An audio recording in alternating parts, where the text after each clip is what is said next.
Hello and welcome to the Tech Glow Up. That's Jonah. I'm Nathan C. And we're here live from Augmented World Expo 2026.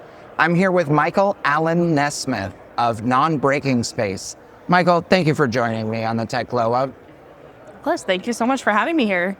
Oh my goodness, it's such a treat to meet you. You have such an interesting background in innovation. Can you introduce yourself and the work that you do in the space? So I started, for 10 years, I worked as a creative director at Amazon for their brand lab. And I started my consulting business here that's called Non-Breaking Space.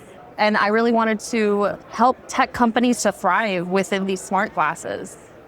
Because for obvious reasons, I feel like the deaf individuals have such visual language that they could collaborate with this and really motivate to thrive to a bigger audience. So that's why I'm here. I love it. I've heard all week about how spatial content is content that's in the world, that responds to our bodies, that understands where we're at. And I feel like somebody working in a visual, spatial, physical language has some powers in that space that I can only imagine. Yes. Can you talk a little bit about your journey in innovation? And if I dare, can I ask about what it's like being a deaf person speaking in ASL in that journey? Yeah, great question. So I think first about the spatial context, just even using that word spatial, it's really important because when I think about spatial, that's how I speak. That's part of my language. And the ASL is my first language. And really, it is a very spatial language. I have to look around, and having those smart glasses, they're trying to invent that spatial context. And I'm over here like, oh, hello, I'm here, we're here, we've been here for a very long time. And then me as a deaf individual, I think that I have a really interesting edge to myself. You know, I've done a lot of pressure testing on products to see if they're working, if they work through people that have a lot of constraints with the smart glasses. And they really need to test that first before they have it to the larger audience. And as a deaf individual, I think that that's something that they need to think about and have that mindset.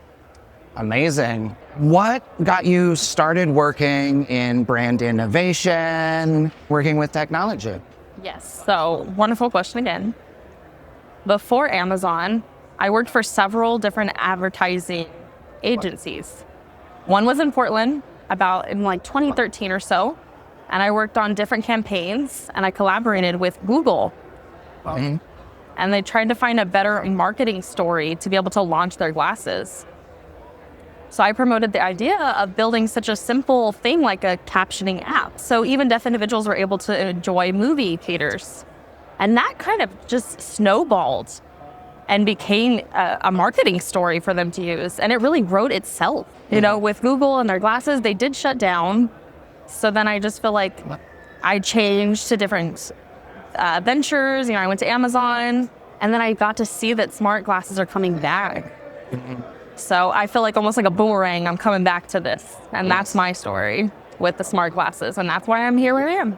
So as a marketer who's been working in XR, in spatial tech for a number of years, to meet somebody who had been in brand, who had been in creative for Google Glass, arguably like one of the first spatial headsets, camera glasses that people widely knew about. To be talking with you now when the industry got interesting for a second time is really interesting to me. What about this moment caught your attention, caught your interest, made it feel like now was the time to come back, now something was ready for what you'd been trying to do years before? So I think the one thing that really triggered me to come back was when I was seeing a bunch of smart glasses the companies build, and social media even companies. When they were trying to build smart glasses, their main feature was really having all these people posting things and really just kind of shoving the camera onto the glasses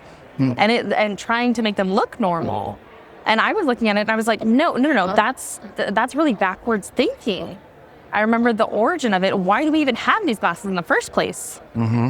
To, have that accommodation and have spatial language.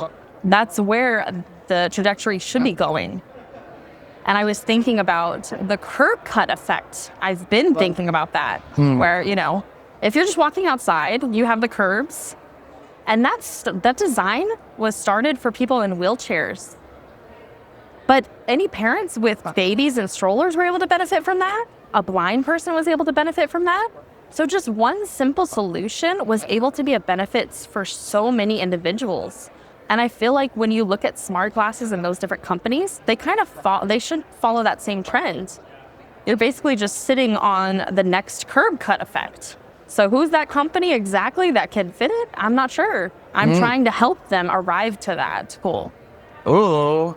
So you set up sort of perfectly the title question of the show that I ask everybody, which is around a glow up, which is a notable transformation or a rebirth. So I'm curious, for smart glasses, for the immersive industry, for the industry here today, what's the glow up as far as accessible technology, universal design that you want to see happen in XR in the next 6 to 12 months? Yes. So for smart technology or even smart wearable technology, it's really important to have people with disabilities in the room from day one. And that's the glow up that we need in order for them to make their product most effective.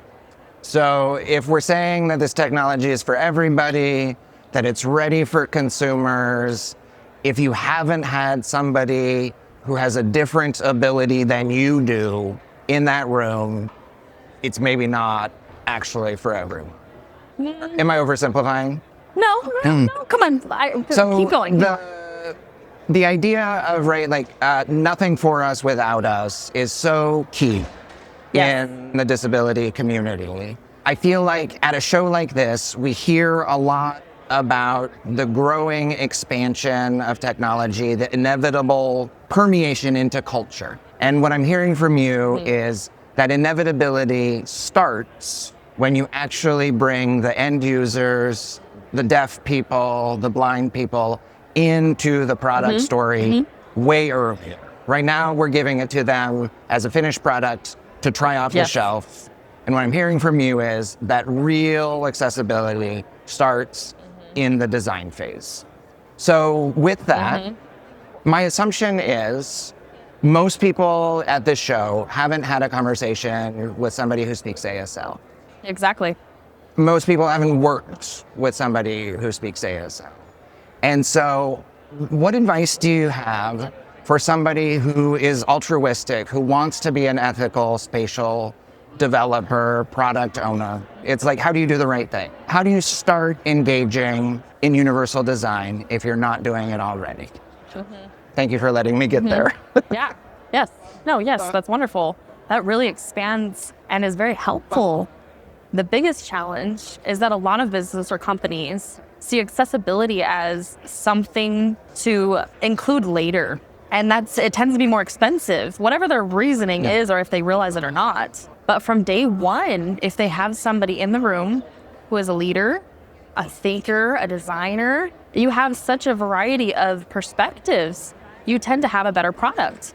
And you talk about that diversity of perspectives, having a blind person there is important, having a deaf person there, all of that. And then I think, again, remembering that ASL is such a spatial language, you should talk about that. They're trying to come up with this, but we already have that structure there. And so I'm trying to really change that thinking. We literally there's 5 different examples of how people are putting text and other kinds of content into spatial context all over the expo hall. And there's maybe models that we can already use. There's interaction modes, there's tools that we don't need to start from scratch every time. Yes. So the next question, Michael, is about your glow up. And I'm curious, what's the glow up that you're working on at Non-Breaking Space today? I think events like this are perfect places. All the leaders are in one place. And for me, I just think that being present is really my basic glow up. Is hi, I would love to use your product. How can I do that? So the companies are prepared for that kind of a question. Yeah. And they can figure out what to do with their product. A lot of time they tend to fumble so much on fonts. So I'm like, see, that's where we have room for improvement. And I would love to come in and support this. So that's my glow up. You have this pitch that sort of sells itself. You can walk up and be like, hey, can I use it? And if they don't have a good answer, exactly, what are they going to say? Like, give it to me, come on. Oh my goodness. So one of the questions that I love to ask any innovator, I was actually just having this conversation before you walked up, which is that sometimes one of the most meaningful moments in an innovator's journey is when somebody says, I believe in you. I think you can do this. And they push you to grow or to do something that feels out of your comfort zone. Can you share how a mentor or a coach has helped you in your journey as an innovator? Yeah. So the first person that comes to mind is Jim. He was a creative director for Wieden+Kennedy in Portland. Yeah. And I joined that company. I was under him. And he was a very creative guy, but such a good people reader even. It seemed like we really saw eye to eye. We were able to collaborate fully. And when the Google Glasses came out at that time, I told him that I would love to find some sort of solution for it to go to people like me. And several weeks later, he came back and he gave me the Google Glasses on my table. And he said, go ahead, figure it out. And I was like so shocked by that. And ever since, I really looked up to him. So when I thought what was interesting about our relationship is he doesn't sign. And it's really hard to communicate with him at times. But his thought process, his perspective, the way that we do communicate is typically by paper. But it still helped me grow so much. And, every time I look back, I'm like, where I'm at right now can be directly led to his influence. So, yeah. There's like a meta lesson, not the company, but like a larger, that I think really speaks to this moment where when it is hard to communicate, but we do it anyway around a common goal, the outcomes are usually much bigger than any one of us can do on our own. And as somebody who has in-laws who speak a different language and live in a different country than I do, like, I know that fighting to be understood, fighting to have common ground, the struggle to have common ground is sometimes the thing that you remember 10 times more than the actual conversation or argument. And that's because it's all about coming together and getting to that shared understanding. So it sounds like a perfect tension of growth and conflict at the same time. Yes, absolutely. I did want to add one thing. Creativity has no limits. I think that's what we spoke about a lot. Me and Jim, our language was in this creative space. We found a common ground with this to be able to make it work. And one of his other words of wisdom that he shared with me is that if I feel too comfortable in one place, I'm doing something wrong. So I thought that really stuck with me. And it was basically the same reasoning why I ended up leaving Amazon. I was there for 10 years. I had a great impact and everything. But then I realized 10 years, wow, I'm kind of pretty comfortable here. So I left. Yeah. Thanks, Jim. Wow. To have a job driving innovation at one of the top tech companies in the globe, working on new products and features, that sort of golden safety net, that we used to have in the world. How cool that a mentor's voice from years ago would come forward and keep pushing you to seek that space of uncomfortable innovation. Yeah.